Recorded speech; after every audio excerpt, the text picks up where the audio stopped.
The weekly Cybercrime and Business podcast is brought to you by Surfwatch Labs. Surfwatch Labs delivers cyber risk intelligence solutions that help organizations understand the potential for cyber attacks, determine the impact to their business, and proactively address threats head-on.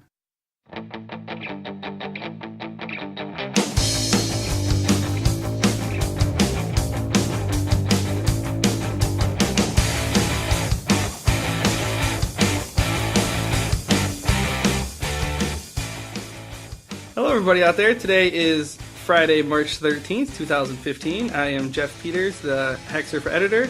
I'm here with Matt Leifus, HackSurfer writer, and Surfwatch Labs data analyst, Michael Thel. After our discussion, we have an interview with Benny Notchman. He is the CEO of Credorax, and we talk about e-commerce, fraud, mobile fraud, ATMs, a variety of things like that. But I guess to get started, let's hop right into it. Do you have our top cyber headlines from the week, Matt? Sure do, and I got the top three targets that we saw in Surfwatch Labs data. Coming in at number 3 this week, we had the University of Chicago. The university wrote a letter explaining events behind a data breach of their biological sciences division. It affected past, current, and contracted employees, and even students that hadn't been involved in the department. They had personal information compromised, which included social security numbers and marital status, even like usernames for the school and things like that. Coming in at number 2, we had Xiaomi. Xiaomi is a popular cell phone company in China and product. It's actually been called the Apple of the East. Criminals were actually able to duplicate a fake version of this phone, and it was so convincing that it made it past a mobile security company called Blue Box. They actually thought that the cell phone was real, and Blue Box, assuming that this was a real phone, posted a report that, yeah, hey, we found this phone, and they found 6 suspicious apps with it that could be considered malicious. But again, the big story here was the criminals were able to actually fake this phone, and it was a pretty sophisticated phone. And our number 1 new target for the week was the Mandarin Oriental Hotel. Mandarin Oriental had several of their hotels breached. They had their credit card information stolen. The hotel released a statement saying all malware has been removed from their systems and law enforcement is investigating the issue. And I thought that we could start today's conversation around Mandarin hotels and actually POS breaches in general, or the consumer goods sector in general, because we initially started the year, we had a couple breaches. I think, like we had Bebe and maybe like 1 or 2 others, but it's been kind of slow this year, hasn't it? Yeah, just to put that in perspective a little bit, I was just looking over Surfwatch Labs' report yesterday. They do a monthly report, and in February, only 4% of all the cybercrime discussion was in consumer goods. And normally they average about, say, 33% in consumer goods. About a third of the discussion is the normal level in consumer goods overall. But yeah, in February it was only at 4%, so that was a huge drop-off. So there really hasn't been a lot of activity or a lot of discussion. So that's, I think, what's kind of interesting so far in March is we've actually had 3 or 4 different stories about point-of-sale breaches. Yeah, so we have the Mandarin Hotels one, which Brian Krebs reported on earlier. Mandarin isn't saying how many of the company's 24 locations worldwide may be impacted, but according to Brian Krebs' banking sources, they say that the breach almost certainly impacted most, if not all, of the Mandarin hotels in the United States. So we got that Mandarin hotel story, and then there's also a point-of-sale vendor, Nextep. It's a Michigan-based vendor that provides point-of-sale solutions for restaurants, casinos, airports, and other food service venues. And they had a breach which the Nextep president doesn't believe it affects all of their customers, but there has been a pattern of fraud reported at Zoop, which is a chain of 75 soup eateries spread across the northern half of the United States and Canada. And then just this morning I was in our data and I saw another point-of-sale breach at Burger Bistro. They're in California, and it says that the purchases at the location between October 2nd, 2014 and December 4th, 2014, including name, payment card account number, card expiration dates, and security codes, may have been compromised. So, after basically not really seeing much activity last month, we're seeing quite a bit of point-of-sale activity this month. The interview coming up with Benny Nachman, we actually talk about some of the e-commerce and mobile fraud things, including point of sale breaches. So we'll have a little bit more on that after our discussion. But I guess throwing it over to you, Mike, is there anything that kind of stood out to you that was interesting this week? Yes, an interesting report came out by the Ponemon Institute. It was a survey of security professionals, and more or less the results indicate that a lot of security professionals in the enterprise are losing faith in digital certificates and crypto keys. The report surveyed around 2,000 professionals. One interesting takeaway from the attack, or from the report, or the survey results found that all respondents said the organizations have responded to multiple attacks on keys and certificates over the past 2 years. Principally, those were man-in-the-middle attacks. Experts also believe that increased attacks are attributed to the proliferation of keys and certificates across the enterprise. And on general, there's 24,000 certs or keys across each enterprise. So that's a significant amount. And a lot of the professionals don't know the specifics about those 24,000, obviously, because it's such a large number. That story's kind of interesting, or that survey's kind of interesting, because a while ago we did a sort of an experts weigh in on encryption, as everyone was talking about how encryption is the answer to everything. And that was, I guess, one of the things that everyone sort of seemed to point out was that, everyone talks about, oh, you just encrypt everything and suddenly you're safe, but really it becomes sort of a key management issue. Obviously, it's good to encrypt stuff, but if people can easily get your encryption keys, then encryption is exactly. If you're trying to encrypt as much data as possible, then you're going to have to manage all those keys and all those certificates, and that can be a manpower issue and resource issue. Yeah, so I guess I'm wondering if there's anything that stood out to you this week, Matt, in the news? Well, going over the news, one thing I noticed, we saw a lot of stories that had to do with cyber criminals being arrested, and that's not something we talk about a whole lot. One of the things that we talk about is the difficulties in attribution behind a lot of these attacks. And, there are 4 headlines just this week. One was 11 indicted in the Michigan Blue Cross Blue Shield ID theft ring. We had federal prosecutors indict 3 men in connection to the 2011 Epsilon hack. Then there was a big, almost, I want to kind of call it like a sting operation in a sense. There were 56 alleged hackers arrested in the UK government's, they called it Strike Week. And then we had a story about a Canadian at a Halifax airport. He was arrested after not cooperating with security. They wanted him to unlock his phone, so essentially provide his password to unlock his phone during the security check. He didn't cooperate, so he got arrested. With that case right there, I mean, not cooperating security, I guess in a way I can understand that, but I just thought it was really interesting that we're kind of seeing a lot of arrests lately. I know in previous months we've had stories about members of alleged members of Lizard Squad being arrested. I'm not sure what's contributing to that. Do you guys have any thoughts on that?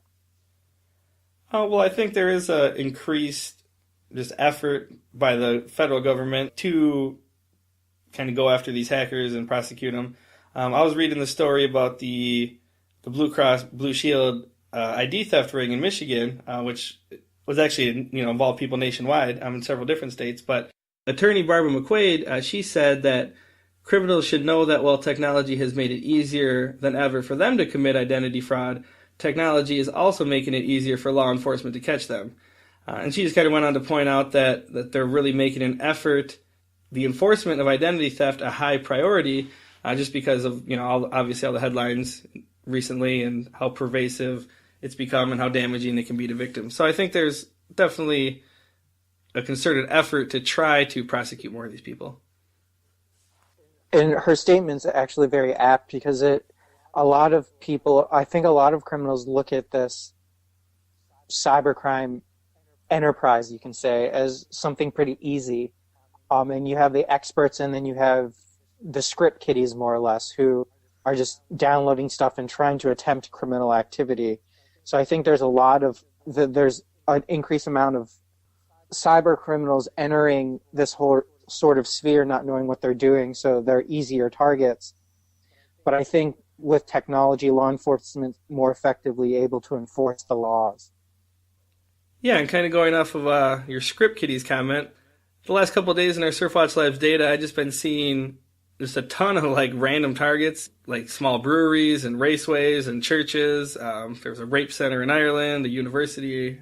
Basically, dozens of these just kind of random targets were showing up in our data.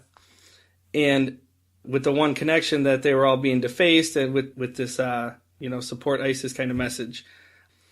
And it appears that in reading some of the articles that it's a WordPress plugin issue that sort of ties them all together. So I just thought that was an interesting thing to point out for a lot of the business out there. You know, obviously, if you're listening to this podcast, it's probably preaching to the choir, but it was interesting reading a lot of those stories because people are all like, well, why the heck are they attacking me? I'm just a brewery. Or why are they attacking me? I'm just this little mom and pop restaurant. But the thing is, they're just attacking whoever is vulnerable out there. So there's still really that attitude, especially among small businesses, of why the heck would someone target me? But if you're on the internet, they're just looking for anyone who's vulnerable to do simple things like web defacements and such. It's the concept of the lowest hanging fruit. You're just going to deface anyone just to deface them to make their political statement. Yeah, and we're seeing a lot of these done with vulnerable WordPress plugins. So we just wanted to point out that if you have a newer version of WordPress, you can automate the updates of those WordPress plugins so that you're not having to worry about, constantly trying to keep up to date on all the thousands of WordPress plugins that are out there that you might use on your site. And if you're not sure how to do that, just Google WordPress plugins auto update and you'll find plenty of people out there telling you how to do that. All right, that's it for this week's chat. Coming up, we have an interview with Benny Notchman. He's the CEO of Credorax, and we talk about e-commerce, fraud, mobile fraud, and various other things.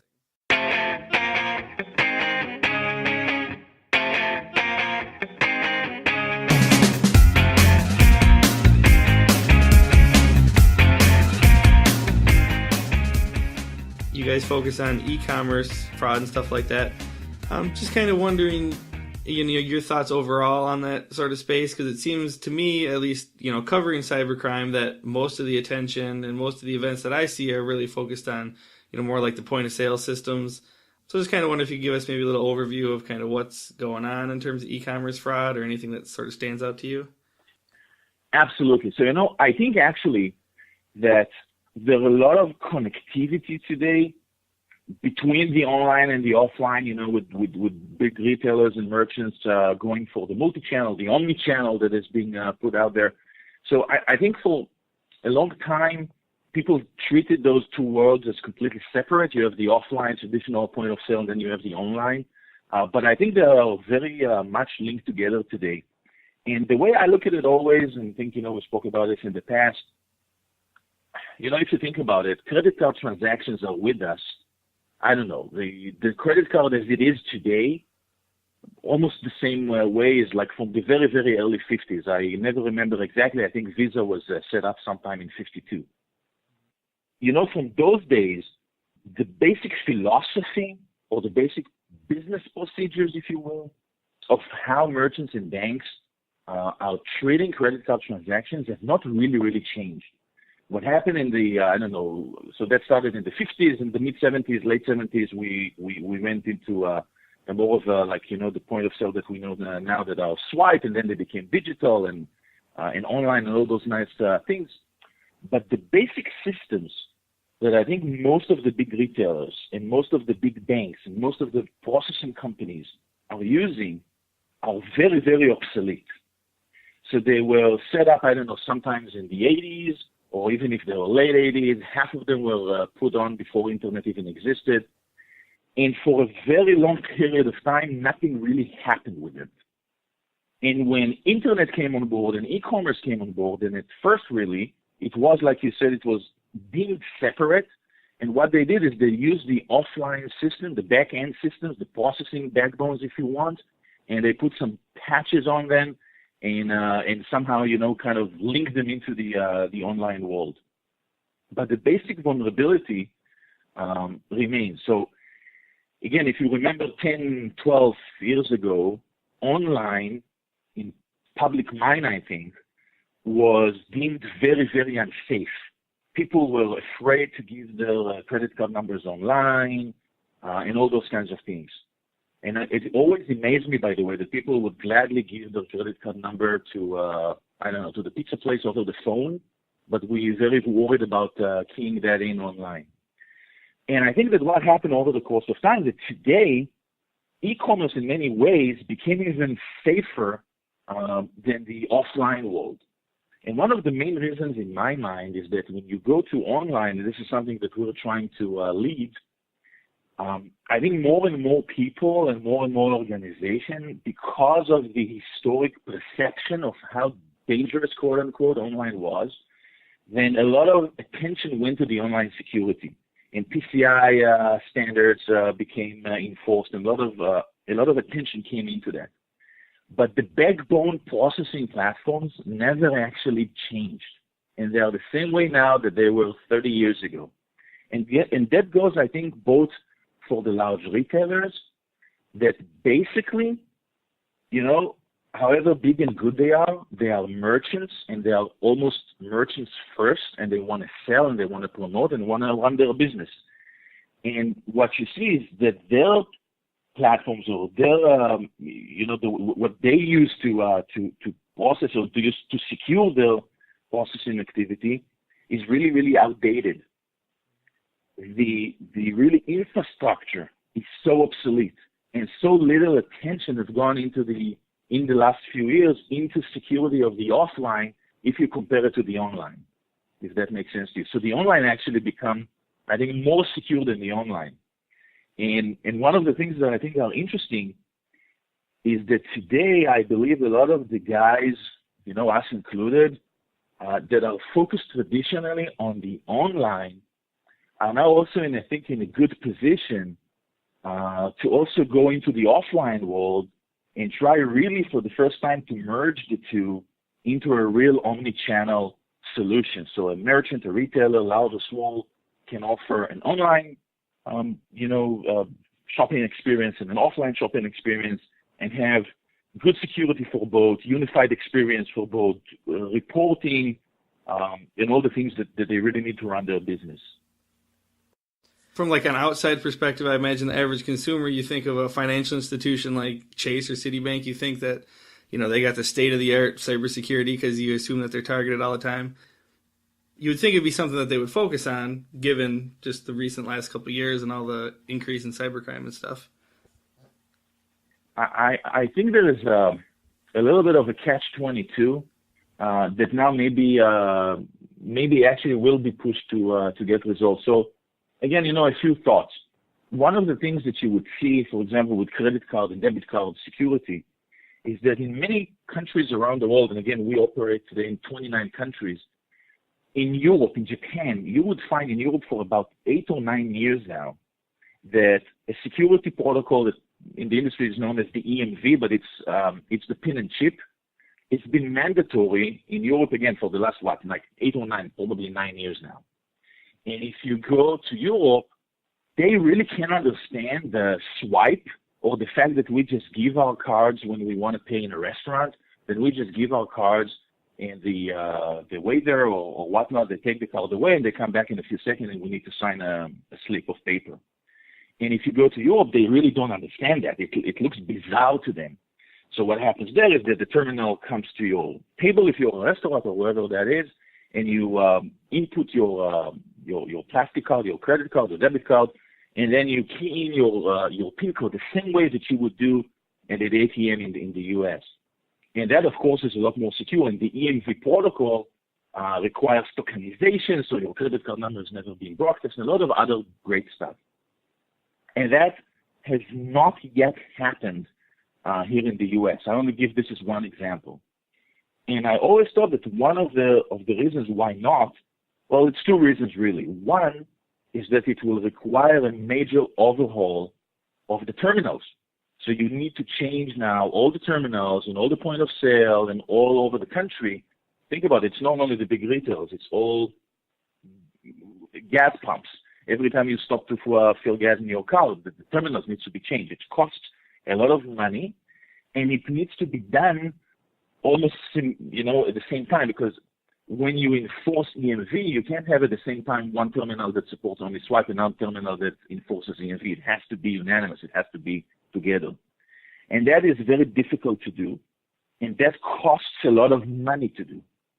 And for years, where the fraud levels were not high, I think without even really talking about it, but most of the banks and most of the big retailers were saying to themselves, well, you know, if fraud is at the level of 2 basis points, then it's part of the cost of doing business, and it doesn't make sense to now invest billions of dollars in upgrading the system where the fraud is 2 basis points.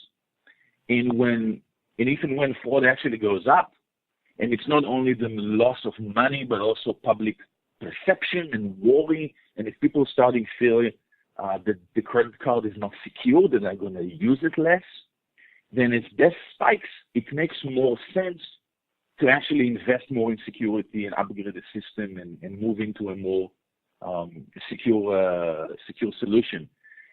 You know, I always thought to myself, it's similar to what happens with oil prices. As the oil price, if it goes up, it makes more sense to invest more money into drilling and drill deeper because you still make money. And if the price goes down, then, you know, you won't invest. So I think it's the same thing. One of the things that I think you see over the last couple of years is that the vast number of attacks and how successful they are and how easy they are have really increased public, you know, awareness of this and worry, and probably would motivate everybody to put a lot more emphasis on this. The same thing that I believe that happened with online. Actually, one of the great things that I think happened with Apple Pay, you know, very recently, is that the Apple Pay solution is EMV. So that means that it's tokenized and it's a lot more secure, you know, than the other forms of payments. And if that would help push EMV certification or EMV standardization, if you want, across U.S. merchants, then it's a great, great step forward. Regardless of what you think, if it's easy or not, if it's nice or not, just from the security point of view, I think it's a great step forward. Yeah, you were talking a little bit about chip and pin, and I know that I think it's October 2015. We're talking about some of that coming to the U.S. and people starting to adopt that. And I know when that happened in Europe, they said, you know, basically over the 10-year period that it's been there was a spike, I believe, like over the first 6 years in card not present fraud, and now it's dropped off a little bit, but it's still at a higher level. So I'm just wondering if you kind of anticipate that same thing happening in the U.S. as they kind of shore up and protect the point-of-sale terminals, if we're going to see a lot more online fraud. I actually don't. So a few comments. One of the things is that, unfortunately, the dates for implementation or enforcement of EMV in the U.S., there's been a few dates in the past, and they've been continuously delayed. So every year, I think it's for about 2 years now, they say it's October 13 or it's September 14, and now it's October 15, and every year when the date draws closer, it's being pushed back. One of the things, again, October 15 is not that far from now, right? 6-7 months, and I don't know. It's hard for me to imagine that they will be able to do it in time, but, you know, we'll see, and hopefully. As to the spike of CNP fraud compared to offline and what happened in Europe, then I agree with you, but I think that was a timing issue. So think about it. In Europe, EMV started to be enforced about 10 years ago, 9 years ago, something like that. And at that time, online was still vulnerable. So I think the PCI became mandatory sometime in 2007, and there was a grace period of a year and something before it was actually enforced. So when EMV became a must in Europe to protect offline, online was still not protected enough.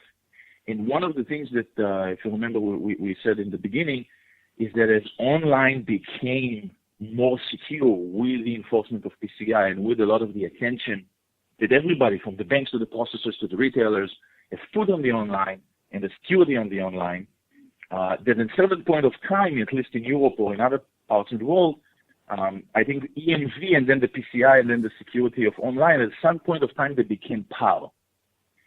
But I agree with you that it was first probably, in 2006 or 5, the offline with the introduction of the EMV was for a few years more secure than the online. But now, here in the US, of course, as well, where we have the PCI standards, where we are relatively, I think, more secure in the online, it's already there. And now when the offline hopefully will be brought up, but I don't think that that will result in more online fraud, because then what will happen is that both will be secure and not one of them will be left behind, if that makes sense to you. Mm-hmm. Yeah, one other thing I wanted to ask you about, I guess the big sort of financial story this year is the Carbonite gang and stealing. They said, could be as much as $1 billion. I don't know if you've really been following. $1 billion, yeah. Yeah. So I just wanted to get your thoughts on that story, if there's anything that really stood out to you, because I've read some people saying, it's sort of a big shift in terms of criminals targeting the banks versus targeting consumers. And just wondering if there's any sort of things we can draw from that story, or if it's just kind of business as usual, but at a larger level. I think that whenever a large hack is successful, then the criminal elements, all over the world are encouraged and they get more ideas. Again, it's not only by the fact that it happened, but also about how easy it is. And then the sophisticated technology-aware ones are starting to tell themselves, if it's that easy, and if the systems are so obsolete and so old and security is so lacking, and if you understand the way that payments works, then the logical next step is indeed ATMs. So I don't know if it's moving more towards the bank. Again, I think a couple of years ago, if you look since 2011, 12, I think there was a couple of years that a lot of the banks were being targeted in databases of card numbers and whatnot were being stolen from the bank. And last year was definitely the year of the big retailers, and then the ATM network. So I'm not sure that people are really focusing on either the banks or the retailers. I think that they just understand that the entire payments network, the infrastructure, the rails are very old, are very vulnerable, and it's not that difficult to hack. And then each one of them just chooses a target. No pun intended. Mm-hmm. Yeah, I guess, we've been talking a lot about how everything's sort of vulnerable and outdated. So obviously, say you're a business owner listening to this and you're worried about fraud. Do you have any tips or advice or things that they should keep in mind? So I would say a number of things. Make sure that you put attention. I think it's more attention even than anything else to your payment system, both inside and outward facing. So make sure that your network is as secure as possible. If you can't do it yourself, your business is not big enough, once a year for a month, hire an outside consultant. There are a lot of people who do that will take a look at your system, give you some advice. A lot of those things are not really very expensive or very difficult to do, but they require more attention and thought than anything else. If you are an administrator, if you have control of accounts, change your password frequently. Don't use, very obvious and borderline stupid password, 1, 2, 3, 4, 5, 6. In anything that you do, and those sophisticated passwords that you choose, change them once a month or once a quarter, or don't just leave them forever. If you have an ATM device inside your business, if you are a physical retailer, a lot of them have those things. Put a camera next to it. When you're talking and when you are doing business and when you're choosing your processing provider from the outside, try and make sure that you choose the right one. And if you need emphasis on online or on offline, then ask your provider, where their expertise lies. And if you need both, make sure that the ones that you choose can actually do both. And if they can't, maybe, separate it. Do one for the online, one for the offline. Again, make sure that you choose the right implementation for your business. I'll give you an example. If you are a relatively small business, one of the solutions that are out there is what's called an HTTP, an hosted payment page, which means that the payment page for your website is not hosted on your service, on your site, but rather on the provider's side. And if the provider is strong and sophisticated, then that would probably be more secure than hosted it yourself. attention and awareness in just thinking about it and putting a little bit of money and effort into that would go a long way. All right. Well, I appreciate you taking the time, Benny. Enjoy the weekend that's coming. That's it for this week's Cybercrime and Business Podcast. As always, if you want more information, check out HackSurfer.com and SurfWatchLabs.com, and be sure to follow us on iTunes, YouTube, Twitter, Facebook, and everywhere else.